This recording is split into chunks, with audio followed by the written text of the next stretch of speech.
Bismillahirrahmanirrahim.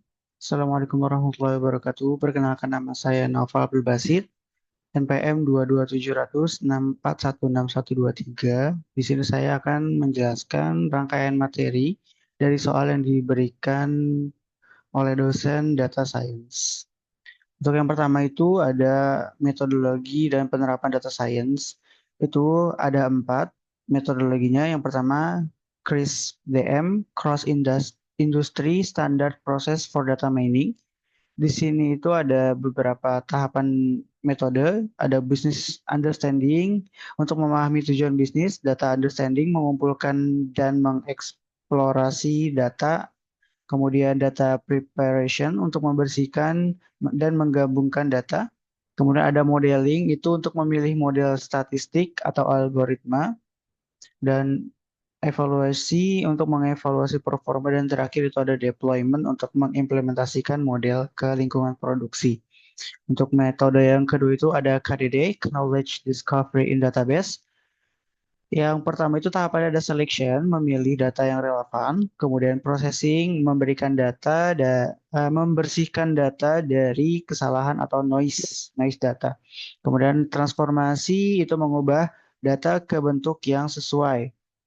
Kemudian tahapan selanjutnya data mining itu menerapkan algoritma untuk menemukan pola datanya.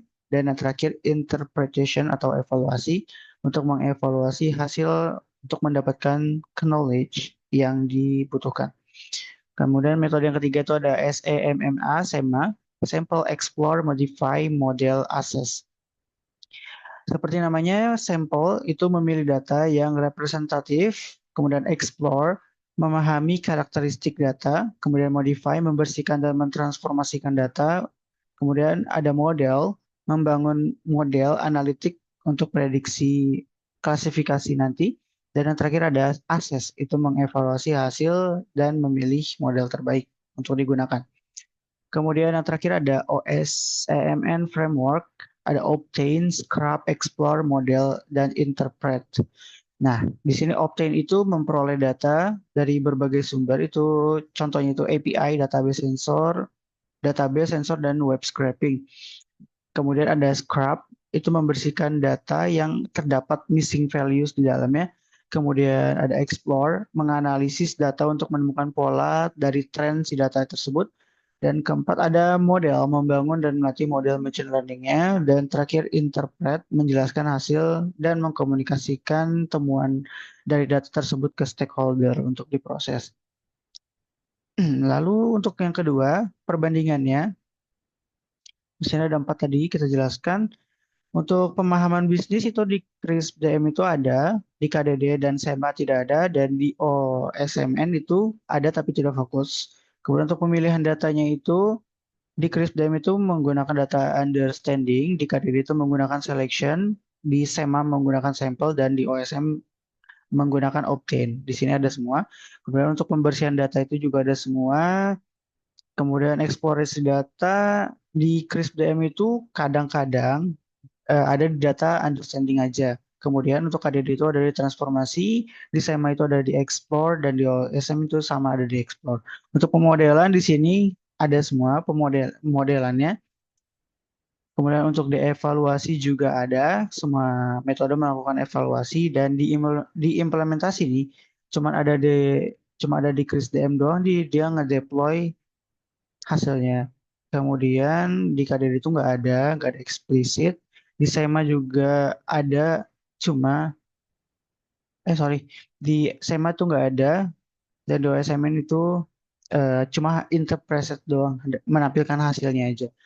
Kemudian perbedaan dari fokus utamanya itu untuk CRISP-DM, dia itu fokus di bisnis dan implementasi, sedangkan di KDD itu untuk menemukan pola, dan di SEMA untuk melakukan analisis statistik, dan OSMN itu praktik modern. Nah, kesimpulan dari perbandingannya itu, di sini Chris DM ini dia lebih cocok untuk perusahaan yang ingin menemukan hasil dari analisis lalu diintegrasikan ke sistem operasional. Sedangkan KDD dan SEMA ini dia lebih idealis untuk riset atau eksperimen analitik. Dan yang terakhir metode OSMN itu lebih cocok untuk tim data science dan agile yang berbasis eksperimen cepat. Kemudian apa sih faktor kesuksesan dan kegagalan dalam tahapan generic data science? Yang pertama itu ada tahapan business understanding. Untuk faktor kesuksesannya itu tujuan bisnis itu harus jelas pertama. Dan kedua itu ada dukungan dari si manajemennya itu harus kuat. Faktor kegagalan itu ketika tidak ada arah bisnis, kemudian proyek itu berjalan tanpa ROI yang jelas. Untuk data understanding, itu faktor kesuksesan itu ada di data yang lengkap dan juga relevan. Kemudian faktor kegagalan itu ketika data itu tidak representatif atau masih banyak noise-nya. Kemudian untuk data preparation, faktor kesuksesan itu ketika data ada transformasi dan pembersihan itu dilakukan secara hati-hati. Nah, faktor kegagalannya itu biasanya itu adanya kesalahan pre-processing yang menyebabkan bias atau data leakage. Untuk tahapan modeling, faktor kesuksesannya itu di pemilihan model dan parameter sesuai jenis atau sesuai dengan jenis data atau tidak. Kemudian kegagalannya itu di ketika overfitting atau kurang validasi silang. Kemudian di tahap evaluasi itu faktor kesuksesannya evaluasi hasilnya itu sesuai dengan tujuan bisnis dan juga matriks teknis yang ditetapkan sebelumnya. Kemudian faktor kegagalan itu ketika evaluasi itu hanya fokus pada akurasi tanpa adanya pertimbangan ke dalam konteks. Nah, untuk terakhir itu ada tahap deployment. Tahap deployment ini akan sukses ketika model itu digunakan dan dipantau secara berkelanjutan. Artinya ada maintenance-nya. Kemudian untuk faktor kegagalan itu ketika si model ini tidak digunakan, tidak diperbaharui atau juga gagal di sistem produksi sebelumnya. Untuk yang keempat, contoh 7 jenis task analitik dalam data science. Yang pertama itu ada deskriptif, menjelaskan apa yang terjadi. Kemudian diagnostik, menjelaskan mengapa sesuatu itu terjadi.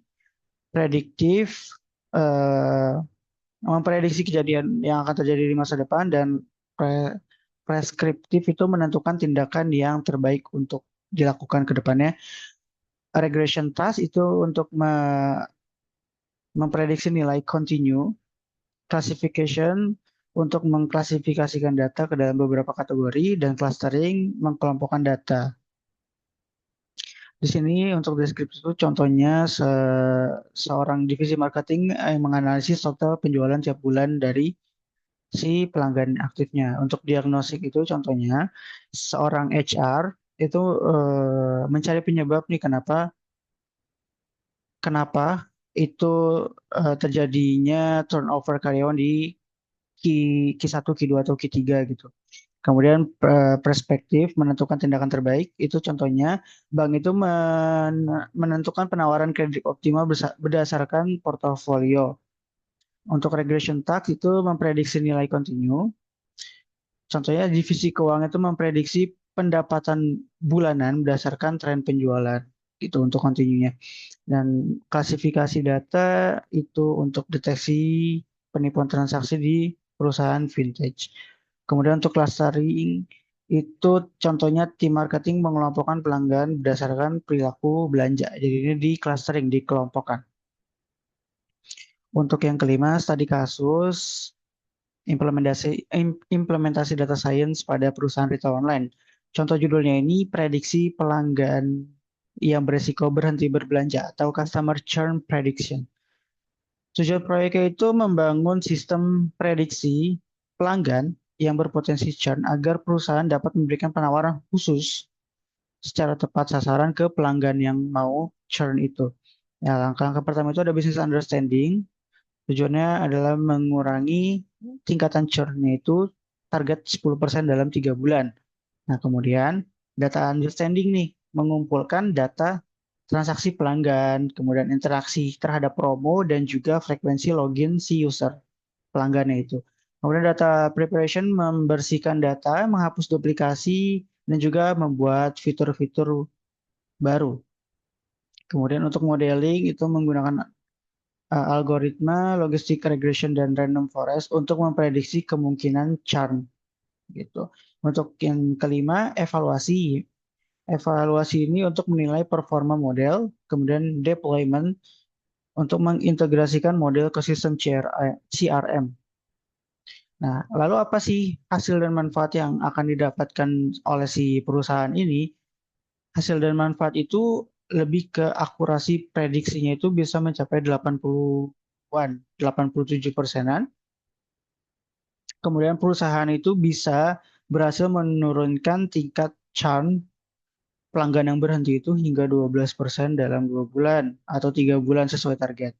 Kemudian efisiensi promo itu meningkat karena penawaran itu lebih tepat sasaran. Jadi customer-customer yang mau churn, yang mau minggat, yang mau kabur itu dikasih penawaran khusus lah supaya dia tetap stay di situ.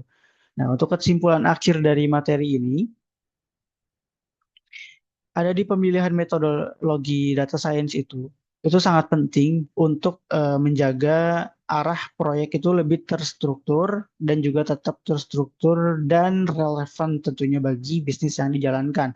Kemudian, faktor kesuksesan utama itu terletak pada kolaborasi antara si data science itu dengan pihak bisnis, seperti manajer dan atasan-atasannya. Kemudian setiap jenis analytical task itu memiliki peran unik dan dapat diterapkan untuk berbagai kebutuhan organisasi atau perusahaan. Dan yang terakhir, studi kasus menunjukkan bagaimana pendekatan sistematis dapat menghasilkan insight yang berdampak nyata terhadap performa perusahaan. Seperti itu. Oke, kita sudah sampai di akhir materi. Mungkin ini saja materi yang akan saya sampaikan untuk video kali ini.